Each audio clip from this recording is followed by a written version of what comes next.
जून 1884 का दिन था। कुरनूल, आंध्र प्रदेश के पास एक अजीब सी गुफा थी, बेलुम केव। इस गुफा के दरवाजे पर एक अंग्रेज जियोलॉजिस्ट खड़ा था, रॉबर्ट ब्रूस फुट। बहुत तजुर्बा था इस आदमी के पास। हिंदुस्तान भर की गुफाएं देख चुका था, लेकिन आज उसका लोकल गाइड रमू डर गया।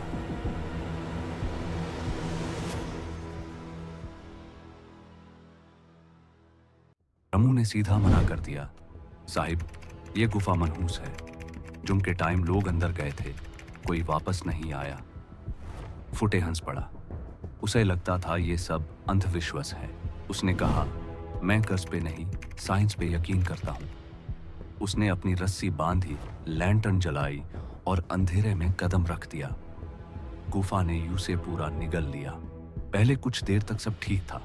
ठंडी हवा चल रही थी, छत से लटके हुए पत्थर ऐसे लग रहे थे जैसे जम गए हों, और नीचे पानी आराम से बह रहा था। फुट्टे हर चीज देखकर हैरान था।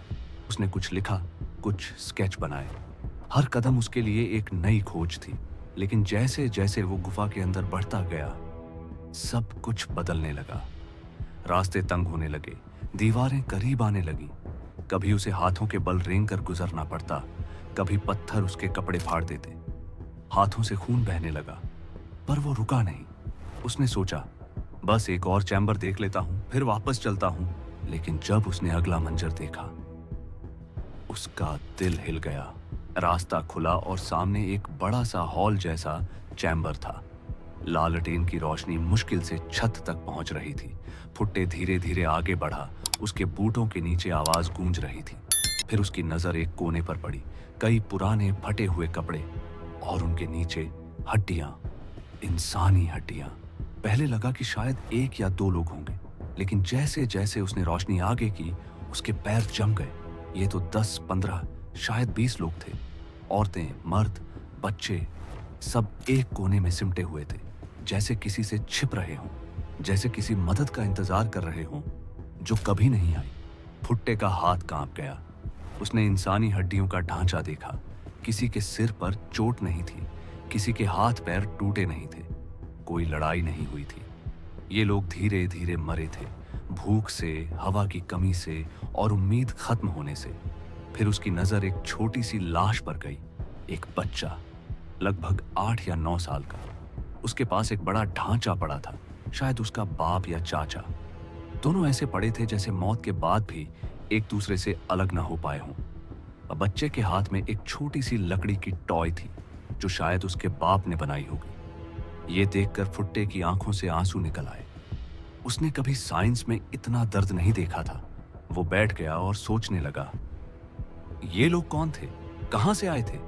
उसे याद आया, 1850 का दौर था जब हिंदुस्तान में बगावत चल रही थी। गांव जल रहे थे, लोग भाग रहे थे। शायद ये लोग भी उन्हीं में से थे। एक छोटा सा ग्रुप, कुछ परिवार, औरतें, बच्चे, जंग से बचने के लिए अंधेरे में छिप गए। किसी ने कहा होगा, बस कुछ दिन यहीं छुपते हैं, जब सब शांत हो जाए तो बाहर निकलेंगे। पर उन्हें क्या पता था, ये गुफा ही उनका आखिरी घर बन जाएगी। पहले सब ठीक था, थोड़ा खाना था, पानी था, बच्चे डर रहे थे, लेकिन बड़े उन्हें तसल्ली देते रहे, सब ठीक हो जाएगा। लेकिन दिन बीतते गए, रास्ते एक जैसे लगने लगे, निकलने का कोई रास्ता नहीं मिला। लालटेन का तेल खत्म हो गया और फिर वो लम्हा आया जब उनके आसपास सिर्फ अंधेरा रह गया। ऐसा अंधेरा जो इंसान के दिमाग को तोड़ देता है, जहां अपनी उंगली भी नजर ना आए। बच्चे चिल्लाने लगे, बड़े उन्हें संभालते रहे। खाना खत्म, पानी कम, हवा भी भारी पत्थरों के बीच खराब होने लगी। सांस लेना मुश्किल हो गया। एक एक करके सब कमजोर पड़ते गए और फिर सब कुछ शांत हो गया। फुट्टे ने सोचा, उस बच्चे ने आखिरी बार क्या कहा होगा? शायद, चाचा घर कब चलेंगे? चाचा ने कहा होगा, बस थोड़ा सा सब्र और।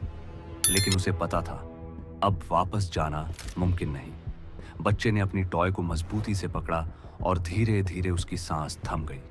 चाचा ने उसे अपनी बाहों में उठा लिया और कुछ देर बाद खुद भी चुप हो गया। उनके हाथ अब भी एक दूसरे को पकड़े हुए थे। फुट्टे ने आंसुओं के साथ उन सबको देखा। उसने बच्चे की हड्डियों के ढांचे पर अपना रुमाल रखा, जैसे एक छोटी सी दुआ दे रहा हो। उसने कुछ लिखा नहीं, बस चुपचाप खड़ा रहा। फिर अपनी लालटेन उठाई और वापस चल दिया। हर कदम उसके लिए एक बोझ था। जब वो बाहर निकला, सूरज की रोशनी उसके चेहरे पर पड़ी। उसकी आंखों में आंसू थे, सांस रुक रही थी। रामू भागता हुआ आया। साहब, क्या हुआ? भुट्टे बस चुप रहा। उसका चेहरा सफेद पड़ गया था। उसने सिर्फ इतना कहा, किसी को वहां मत भेजना। उस रात उसने अपनी रिपोर्ट लिखी, सब कुछ लिखा। उन लोगों की कहानी, बच्चे की टॉय, उनकी मौत का कारण। आखिरी लाइन में लिखा, इस गुफा को बंद कर दिया जाए, इनके अवशेषों को दफन किया जाए।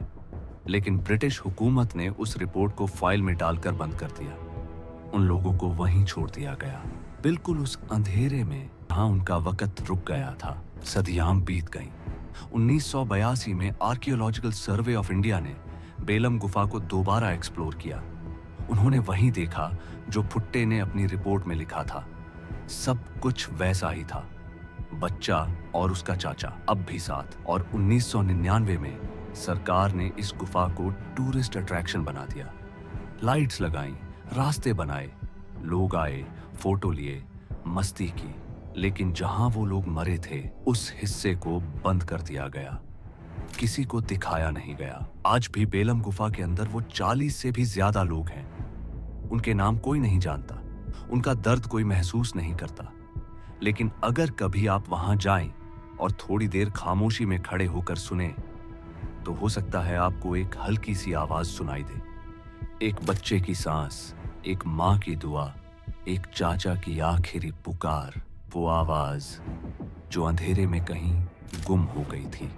भुट्टे ने उस दिन एक बात सीख ली थी, हर अंधेरा खोजने के लिए नहीं होता।